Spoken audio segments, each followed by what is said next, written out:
살이 안 찌는 체질은 분명히 있습니다. 사실 체질은 바뀌기도 하고 만들 수도 있습니다. 살이 찌는 체질이 이미 되어 있다고 보시면 될 것 같아요. 탄수화물을 제한을 해야 돼요. 필요한 체중마다 이렇게 정해져 있어요. 필요할 때 꺼내 쓰고 이런, 그러니까 효율이 좋은 몸이 돼서 여러분들 고강도 인터벌 훈련이라고 들어보셨죠? 이제 한 달만 해보세요.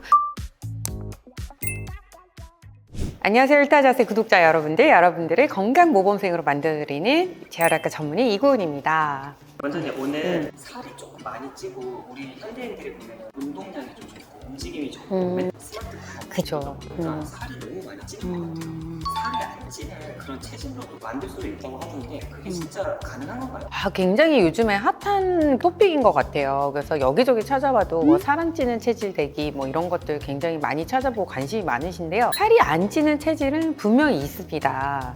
자, 그런데 우리가 그러니까 체질이라는 건 우리가 타고나는 거 아니야 라고 생각을 하지만 사실 체질은 바뀌기도 하고 만들 수도 있습니다. 자, 그런데 내가 이미 살이 찐 몸이다. 그러면 나는 그 체질이 아닌 거잖아요. 그럼 여러분들이 체질을 바꿔야겠죠. 그럼 살이 왜 찌는 거예요? 자, 우리가 단순히 살 하면 뭐가 생각나세요, 여러분들?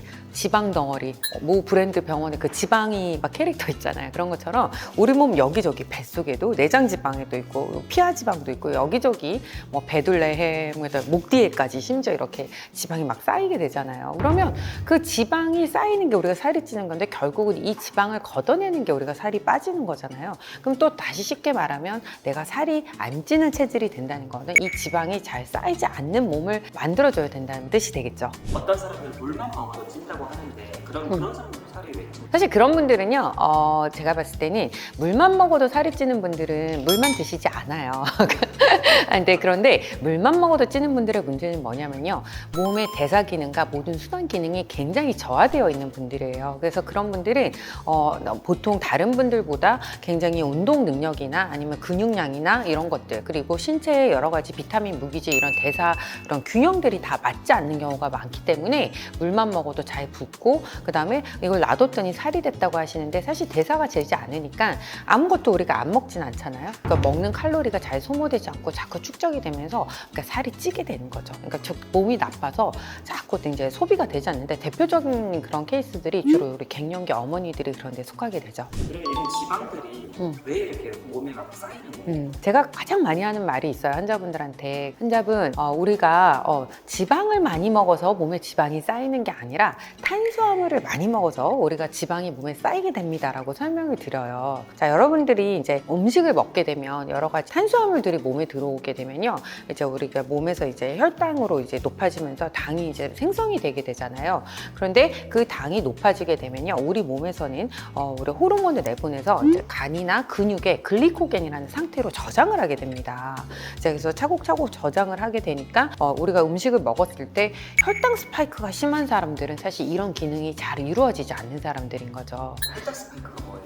우리가 음식을 먹었을 때, 특히 탄수화물 종류를 먹었을 때 우리 이제 혈액 속에 당이 높아졌다가 이렇게 쑥 떨어지는 거를 혈당 스파이크라고 그러는데, 이 혈당 스파이크가 우리가 다이어트랑 중요한 이유는 뭐냐면, 혈당 스파이크가 자꾸 일어나는 분들은 우리 몸 자체에, 그러니까 인슐린 저항성 이런 것들, 그러니까 살이 찌는 체질이 이미 되어 있다고 보시면 될 것 같아요. 근데 다이어트의 입장에서 우리가 이게 왜 중요하냐면, 다이어트 할 때 대부분 먹는 양을 줄이시잖아요. 대부분 탄수화물을 적게 드시고 먹는 양을 줄이는데, 선생님 그런데 왜 저는 살이 안 빠질까요? 궁금하신 분들이 있을 거예요. 그게 왜 그러냐면요, 자, 우리가 운동을 만약에 한다고 생각해 볼게요. 그러면 단순하게 생각을 했을 때 먹은 거보다 많이 운동을 해서 내 칼로리를 소모해야지 몸에 쌓이지가 않겠죠. 축적이 안 돼야지 우리가 살이 안 찌는 건데, 예를 들어 10분, 20분 달리기를 한다. 그러면 에너지원으로 우리 간이나 근육에 있는 글리코겐이라는 장성분들을 우리가 에너지원으로 연료로 쓰게 돼요. 그래서 얘네들이 만약에 10칸이 있다. 그러면 19, 8, 7, 6 해서 쫙 해서 0까지 떨어지고 나면 그때 이제 우리가 쓰는 에너지원이 지방으로 옮겨가게 돼요.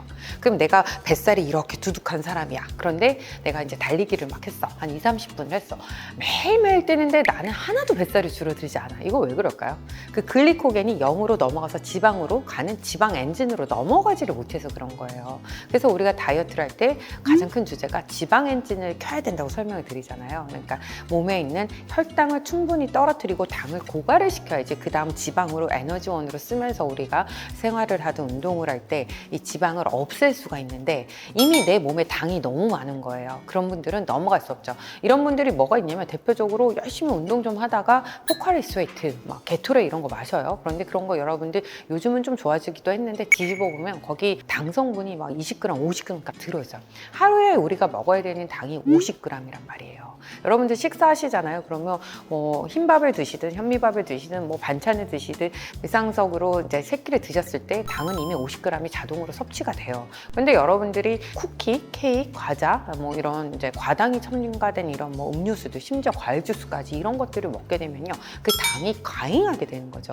그러면 간이나 이런 근육의 글리코겐이 뭐 5칸밖에 안 쌓여 있는 사람인데 10칸, 20칸까지도 쌓이는 사람들이 생기겠죠. 그게 가하게 되면 어떻게 되냐면 지방간이나 이런 거로 변하게 된단 말이죠.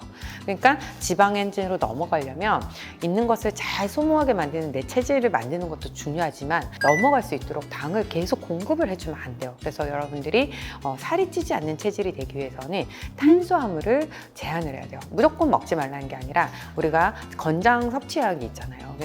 그래서 우리가 에너지를 탄수화물, 단백질, 지방 이렇게 할 때 3대 4대 3, 뭐 4대 3대 3 이런 식으로 보통은 추천을 하잖아요. 그러니까 거기에 맞춰서 좀 드시면 되지 너무 막 이렇게 아침에 일어나서 나는 카라멜 마키아토랑 치즈케이크, 점심 때는 칼국수, 저녁에는 만두랑 떡볶이 뭐 이렇게 드시면 어떻게 되겠어요? 여러분 하루에 그 탄수화물이 엄청 과잉이 되겠죠. 그렇기 때문에 이제 식단을 세울 때 이제 충분하게 그 탄단지 비율, 그러니까 지방 엔진을 키울 수 있게 당이 과잉되지 않게 이거를 조절을 해줘야지 여러분들이 살이 찌지 않는 체질이 될 수 있는 거예요. 그러니까 다시 요약을 하자면 먹는 것을 이제 잘 조절을 하고 그런 것들을 잘 지켜야지 내 몸에 이제 당이 들어왔을 때 혈당 스파이크가 심하게 일어나거나 인슐린이 제대로 작용하지 못해서 인슐린 저항성이 생긴다거나 이런 것들을 막을 수 있도록 내 몸이 변하는 거고, 그리고 지방을 잘 태울 수 있는 체질로 바뀔 수 있다는 거죠. 그래서 우리가 막 그 농담같이 그런 얘기 하잖아요. 그러니까 선생님 그 술 마실 때 안주 안 먹으면 살 안 찌지 않아요? 그런데 근데 사실 그렇긴 해요. 여러분들 우리 좀 알코올 중독자분들 보면요, 그러니까 굉장히 헤비하게 소주를 막 이렇게 막 벌컥벌컥 마시는데 거의 음식을 안 드세요, 안주를. 근데 그분들은 다 이렇게 되게 말라 있단 말이에요. 그러니까 근데 소주는 칼로리는 굉장히 높습니다, 여러분. 근데 사실은 빈 칼로리예요. 그러니까 거기는 영양소는 없는 거거든요. 그래서 당은 낮단 말이에요. 그러니까 그렇기 때문에 소주는 아무리 먹어도 사실 칼로리는 높지만 살은 안 찌는 거예요. 그러니까 대신에 그러니까 여러분들이 술을 드실 때 안주를 먹잖아요. 그러면 그러니까 그 안주를 먹으면 그러니까 그 혈당을 낮추기 위한 소화 과정이 일어나야 되는데 대신에 그거를 못하고 그 알코올을 분해하는데 우리 간 효소들이랑 그러니까 우리 몸이 집중을 하게 되니까 술을 먹을 때 드시는 안주는 더 살을 찌게 만드는 거죠. 탄단지 비율이 또 중요하다고 하셨잖아요. 어떤 식의 비율로 먹으면 좋을까요?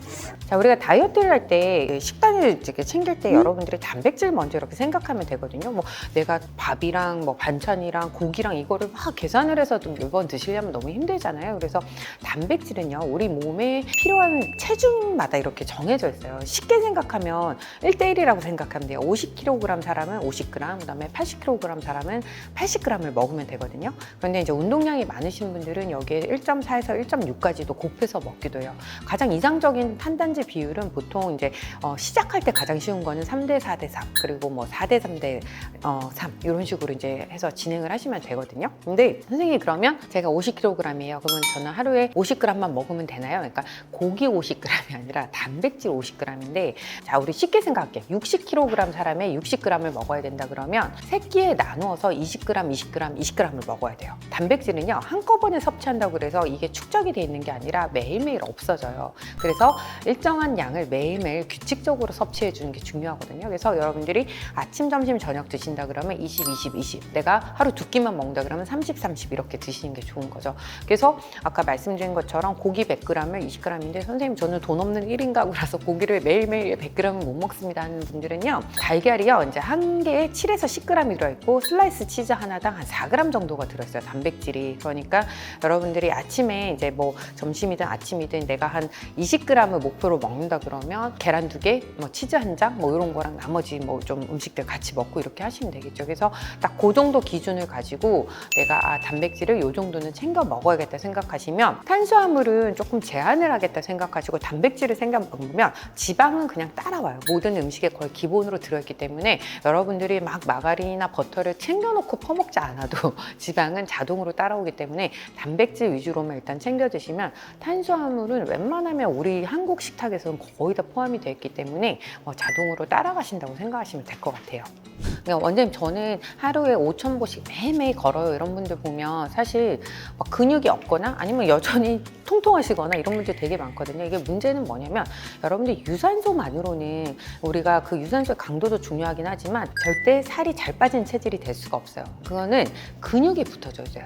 왜냐면 아까 말씀드렸죠. 우리가 음식을 섭취했을 때 이 혈당을 저장해주는 장소가 근육이라고 그랬잖아요. 그러니까 근육량을 어느 정도 키워놔야지, 그러니까 당이 잘 우리 근육으로 갔다가 필요할 때 꺼내 쓰고, 이런 그러니까 효율이 좋은 몸이 돼서, 물만 먹어도 붓는다는 분들은 꼭 이런 근육 운동을 꼭 해주셔야 돼요. 그래서 그런 게 꼭 필요하고, 그다음에 인슐린 저항성, 여러 가지 이제 우리 비만과 관련된 뭐 여러 가지 렙틴 호르몬, 뭐 여러 가지 아디포넥틴, 여러 가지 호르몬들이 있거든요.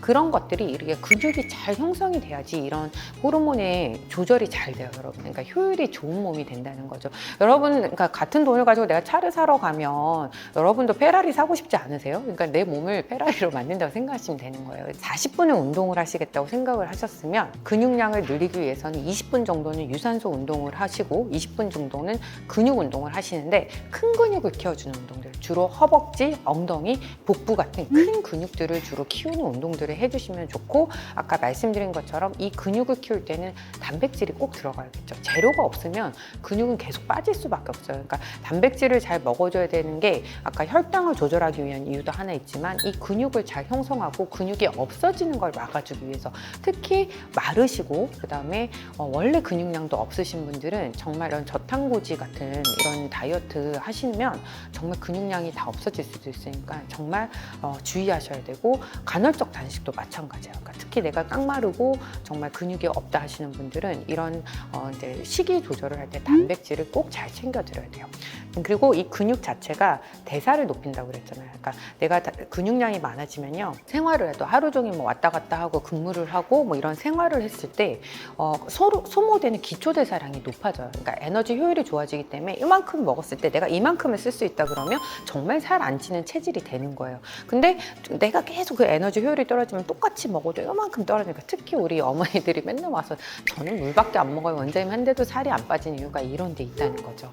원장님, 그러면 좀 구체적인 운동 방법이 없을까요? 했을 때 제가 가장 추천드리는 거는 정말 20분만 해도 근육을 팍팍 키우고 유지할 수 있는 아주 좋은 방법이 있는데, 여러분들 고강도 인터벌 훈련이라고 들어보셨죠? HIIT라고 이제 고강도 인터벌 트레이닝인데, 여러분들 타바타 이런 거 막 얘기 들어보셨죠? 그러니까 예를 들면 한 1분을 기준으로 이제 얘기한다 그러면 20초를 굉장히 힘들게 운동을 하고 40초는 천천히 하는 거예요. 그래서 저는 러닝머신을 타러 가면요, 저는 어떻게 운동을 하면요, 이 비율은요 5대5도 될 수도 있고 4대6도 될 수 있고, 그런데 처음에 시작하시는 분들은 그러니까 힘든 구간을 좀 짧게 하고 좀 덜 힘든 구간을 길게 하지만, 조금씩 이 시간을 맞춰가면서 이제 늘려나가면 되거든요. 많이 하는 사이클 기준으로 생각해 보면 한 러닝머신을 9 정도로 놓고 20초를 막 뛰어요.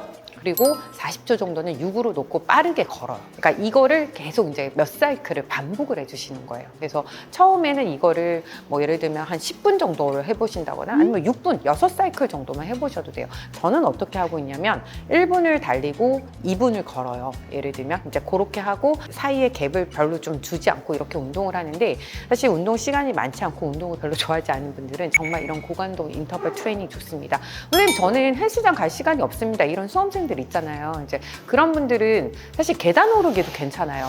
뭐 한 2, 3층까지는 막 되게 빠르게 올라가고, 그 다음에 나머지 층은 좀 천천히 올라가고, 이런 식으로 그거를 반복해서 운동하시는 것도 괜찮아요. 약간은 내 심장이 쿵쾅쿵쾅 거려서 힘들다 정도의 강도가 돼야지 우리가 운동이 되고 에너지 효율이 올라가는 거라서, 천천히 걷기만 20분, 40분, 러닝머신 60분 이렇게 타시는 운동은 절대 하실 필요가 없습니다, 여러분. 꼭 근력 운동, 그리고 내 심장이 막 좀 힘들 정도로 중강도 이 정도의 운동이 꼭 같이 이루어져야 된다는 거예요. 여러분들께 꼭 설명드리고 싶어요. 그리고 여러분들 이거 되게 뻔한 얘기긴 한데 이제 우리 몸에서 계속 우리가 다이어트 얘기를 하면 인슐린 저항성 이런 것들을 이제 뺄 수가 없는데 아침에 찬물로 샤워를 하니까 혈당이 팍 올라가요. 그리고 아메리카노를 마셨는데 혈당이 확 올라가요. 그래서 너무 이상한 거예요. 그래서 찾아봤더니 갑작스러운 이런 이제 변화들이 몸에 코티솔, 스트레스 호르몬을 분비를 하게 하면 우리 몸에서 뭔가 전쟁 상황이야 이러니까 혈당을 높여 이런 반응이 일어날 수가 있다는 거예요. 그래서 여러분들이 여기서 또 하나 얻을 거는 내가 너무 만성적으로 스트레스를 받고 괴로운 상태면 아무리 다른 것들이 같이 돼도 혈당 관리나 이런 것들이 잘 될 수가 없어요. 그래서 참 스트레스라는 게 내 맘대로 되지 않지만 여러분들 우리가 그래도 좀 스트레스 상황이 있으신 분들은 좋아하는 음악을 들으면서 가볍게 산책을 한다거나 그러니까 너무 고강도 운동부터 시작하는 것보다는 좋아하는 음악을 들으면서 산책을 하는데 조금 빨리 걷기, 천천히 걷기 이런 거 하실 수도 있고요. 아니면 좀 음악 좋은 그리고 예쁜 선생님이나 잘생긴 선생님이 나오는 요가 영상을 틀어놓고 같이 요가를 좀 해본다거나 이런 식으로 약간 이런 스트레스 관리를 좀 꼭 하시는 게 좋습니다. 오늘 원장님 말씀해주신 5가지에 대해서 들어봤는데 이거 한 달만 하면 살 안 찌는 수준으로 갈 수 있겠죠? 당연합니다. 여러분 진짜 한 달만 해보세요. 그러니까 이미 뭐 고지혈증이나 약간 경계성 당뇨나 여러 가지 좀 성인병 질환 건강검진하고 이렇게 권고 받으신 분들 정말 이렇게 한 달만 하시면 정말 바뀌시거든요. 댓글 한번 달아봐 주세요. 처음이 어렵지 하시다 보면 꾸준하게 하시다 보면 습관이 돼서 내 몸이 너무 가볍고 그러니까 머리도 맑아지고 기분도 좋아지고 이런 거를 경험하실 수 있으니까 여러분들 꼭 한번 해보시면 좋을 것 같습니다. 자, 오늘은 여러분들에게 살 안 찌는 체질 만들기에 대해서 설명을 드렸는데요. 여러분들 이제 어떻게 들어보면 이거 너무 복잡한데 이런데 여러분들 제가 해봤습니다. 사실 저는 그래서 거의 한 10년 동안 체중이 거의 변동 없이 이렇게 유지가 되고 사실 저 되게 맥주랑 저녁에 야식도 많이 먹거든요. 그런데 그런 날은 또 이걸 엄격하게 며칠 달아서 이렇게 또 관리하고 이렇게 해요. 그러니까 일종의 치팅데이가 있으면 그 다음에는 또 이렇게 달아서 또 이렇게 또 관리를 하는 시간을 가지시면 여러분도 충분히 살 안 찌는 체질, 건강한 체질로 바뀔 수 있으니까 여러분들 꾸준하게 우리 희망을 가지고 도전해 보도록 해요. 안녕.